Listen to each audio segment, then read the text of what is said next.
Alors, je m'appelle Stéphane Chaton, je suis directeur de la Fédération internationale de Krav Maga en France, qui est une des plus grandes fédérations de Krav Maga au niveau international. Et donc là, on représente la France. Ça fait depuis 1996 que je suis instructeur de Krav Maga dans cette fédération.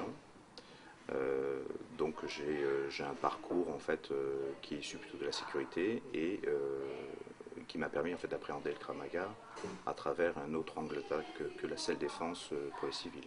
Le Krav Maga en fait a plusieurs spécialités, a plusieurs on va dire pôles.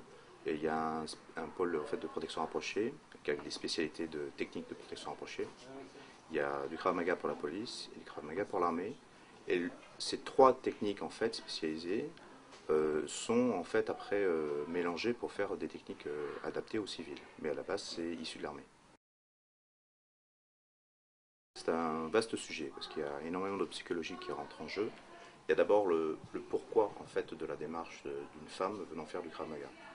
Sachant en fait la rusticité et l'agressivité qui est inhérente au Krav Maga, on se pose toujours la question de cette démarche. Donc il y a plusieurs démarches qui amènent une femme à faire du Krav Maga. La première, elle par curiosité, la deuxième par esprit sportif, la troisième par nécessité.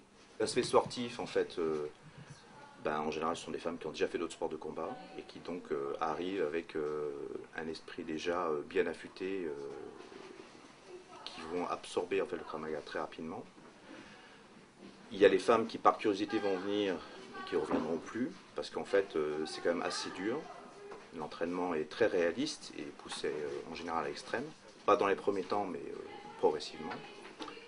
Et la troisième catégorie, par nécessité, resteront aussi et justement toucheront du doigt l'intérêt du Krav Maga, qui est de s'entraîner toujours plus proche de la réalité.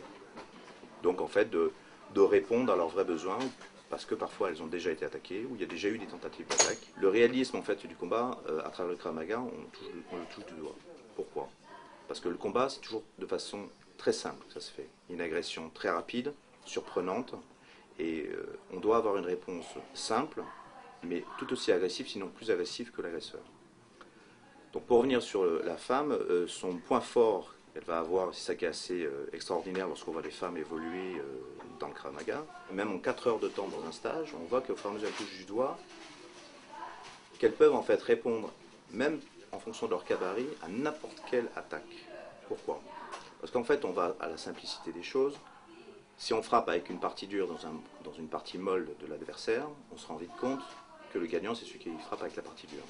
Si je donne un coup de pied dans les parties génitales de mon agresseur, il est évident que le combat s'arrête assez rapidement. Mais ça, c'est de la technique.